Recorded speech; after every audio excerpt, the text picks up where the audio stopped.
আজ বেলুড় মঠে শ্রী শ্রী ঠাকুরের জন্ম মহোৎসব। ভগবান শ্রী শ্রী রামকৃষ্ণ পরমহংস দেবের 190তম জন্ম মহোৎসব সকাল থেকেই সেজে উঠেছে বেলুড় মঠ। ভোর 4:30 মঙ্গলারতির মধ্য দিয়ে অনুষ্ঠানের শুভ সূচনা হয়। এরপর দিনভর নানান অনুষ্ঠান রয়েছে।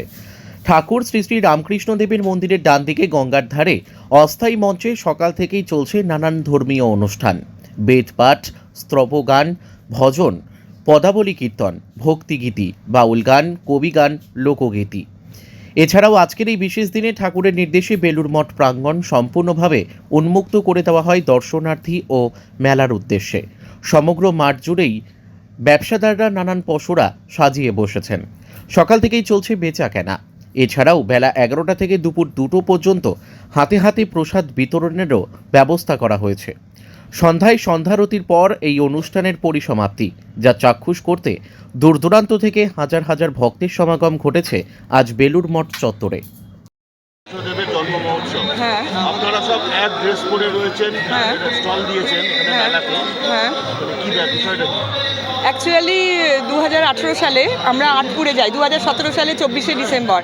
তো স্বামীজির ওখানে ধুনি উৎসব হয়। তো যখন ধুনি উৎসবটা হচ্ছে তখন আমরা কজন মায়েরা ছিলাম, তখন মনে হয়েছিল যে মানুষের সেবার জন্য আমরা যদি কিছু করি। তো সবাই তো করে এইভাবে যে পয়সা দিয়ে, নিজেদের পয়সা থাকে তারা পয়সাটা দিয়ে করে, বাট আমাদের তখন মনে হয়েছিল যে আমরা নিজেরা কাজ করব কিন্তু একটা পয়সাও সেখান থেকে নেব না। তো সেইভাবেই এটা তৈরি হয়েছিল 2018 সালের 1 জানুয়ারি। আজকে প্রায় 7 বছর হতে চললো। আজকেও আমরা ওই একইভাবে সমস্ত কিছু নিজেরা তৈরি করি, বিক্রি করি, আর যে উপার্জনলব্ধ লভ্যাংশটা সেটা দিয়ে আমরা প্রচুর মানুষের সেবা করতে পারছি। কি কি পাওয়া যাচ্ছে আপনাদের এখানে? আজকে এখানে দই বড়া, মালপোয়া, ইডলি, ঢোকলা, তারপরে বলো আলুর দম, নান, এছাড়া বড়ি, আমাদের যেগুলো হাতে তৈরি এগুলো সব বড়ি, নাড়ু, আর তারপরে বলো নিমকি, বিভিন্ন ধরনের আরও বিভিন্ন ধরনের নানা রকম আইটেম। কেমন লাগে আজকে?